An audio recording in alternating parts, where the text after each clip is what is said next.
As to my boat, it was a very good one, and that he saw, and told me he would buy it of me for his ship's use, and asked me what I would have for it. I told him he had been so generous to me in everything that I could not offer to make any price of the boat, but left it entirely to him; upon which he told me he would give me a note of hand to pay me 80 pieces of eight for it at Brazil, and when it came there, if any one offered to give more, he would make it up. He offered me also 60 pieces of eight more for my boy Xury, which I was loath to take, not that I was unwilling to let the captain have him, but I was very loath to sell the poor boy's liberty, who had assisted me so faithfully in procuring my own. However, when I let him know my reason, he owned it to be just, and offered me this medium, that he would give the boy an obligation to set him free in 10 years, if he turned Christian. Upon this, and Xury saying he was willing to go to him, I let the captain have him. We had a very good voyage to the Brazils, and I arrived in the Bay de Todos los Santos, or All Saints' Bay, in about 22 days after. And now I was once more delivered from the most miserable of all conditions of life, and what to do next with myself I was to consider. The generous treatment the captain gave me I can never enough remember. He would take nothing of me for my passage, gave me 20 ducats for the leopard's skin, and 40 for the lion's skin, which I had in my boat, and caused everything I had in the ship to be punctually delivered to me, and what I was willing to sell he bought of me, such as the case of bottles, 2 of my guns, and a piece of the lump of beeswax, for I had made candles of the rest. In a word, I made about 220 pieces of eight of all my cargo, and with this stock I went on shore in the Brazils. I had not been long here before I was recommended to the house of a good honest man like himself, who had an ingenio, as they call it, that is, a plantation and a sugar house. I lived with him some time, and acquainted myself by that means with the manner of planting and making of sugar, and seeing how well the planters lived, and how they got rich suddenly, I resolved, if I could get a license to settle there, I would turn planter among them, resolving in the meantime to find out some way to get my money, which I had left in London, remitted to me. To this purpose, getting a kind of letter of naturalization, I purchased as much land that was uncured as my money could reach, and formed a plan for my plantation and settlement, such a one as might be suitable to the stock which I proposed to myself to receive from England. I had a neighbour, a Portuguese, of Lisbon, but born of English parents, whose name was Wells, and in much such circumstances as I was. I call him my neighbour, because his plantation lay next to mine, and we went on very sociably together. My stock was but low, as well as his, and we rather planted for food than anything else for about 2 years. However, we began to increase, and our land began to come into order, so that the 3rd year we planted some tobacco, and made each of us a large piece of ground ready for planting canes in the year to come. But we both wanted help, and now I found, more than before, I had done wrong in parting with my boy Xury. But, alas, for me to do wrong that never did right was no great wonder. I had no remedy but to go on. I had got into an employment quite remote to my genius, and directly contrary to the life I delighted in, and for which I forsook my father's house, and broke through all his good advice. Nay, I was coming into the very middle station, or upper degree of low life, which my father advised me to before, and which, if I resolved to go on with, I might as well have stayed at home, and never have fatigued myself in the world as I had done; and I used often to say to myself, I could have done this as well in England, among my friends, as have gone 5,000 miles off to do it among strangers and savages, in a wilderness, and at such a distance as never to hear from any part of the world that had the least knowledge of me. In this manner I used to look upon my condition with the utmost regret. I had nobody to converse with, but now and then this neighbour; no work to be done, but by the labour of my hands;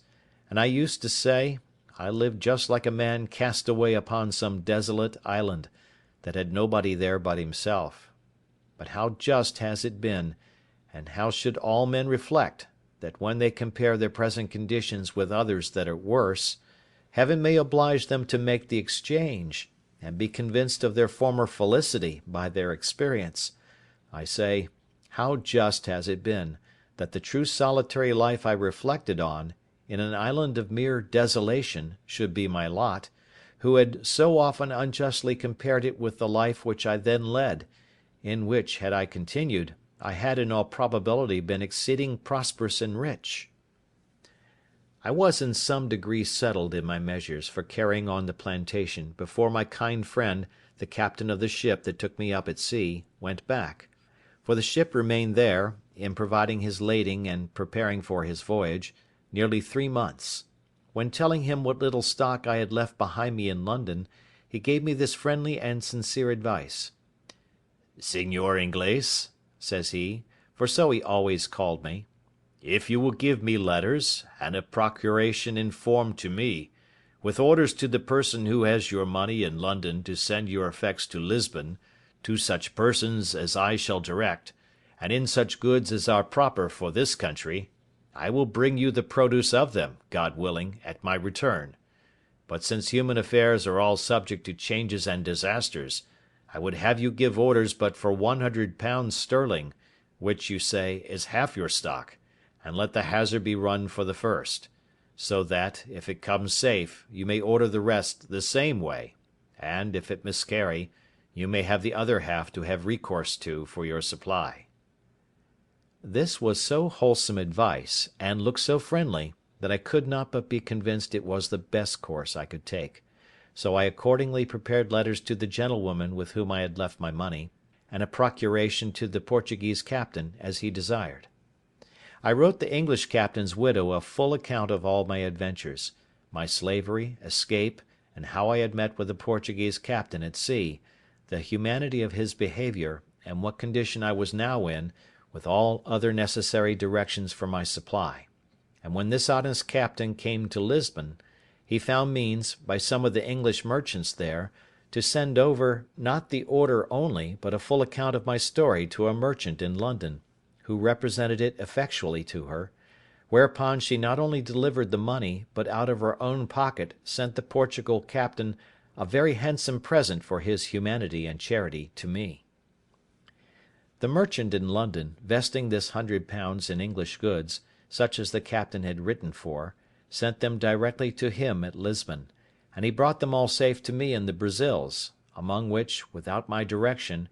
for I was too young in my business to think of them, he had taken care to have all sorts of tools, ironwork, and utensils necessary for my plantation, and which were of great use to me. When this cargo arrived I thought my fortune made, for I was surprised with the joy of it;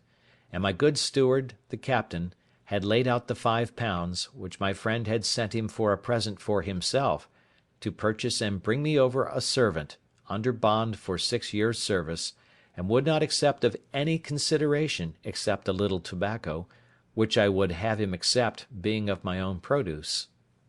Neither was this all; for my goods being all English manufacture, such as cloths, stuffs, baize, and things particularly valuable and desirable in the country, I found means to sell them to a very great advantage, so that I might say I had more than 4 times the value of my first cargo, and was now infinitely beyond my poor neighbour,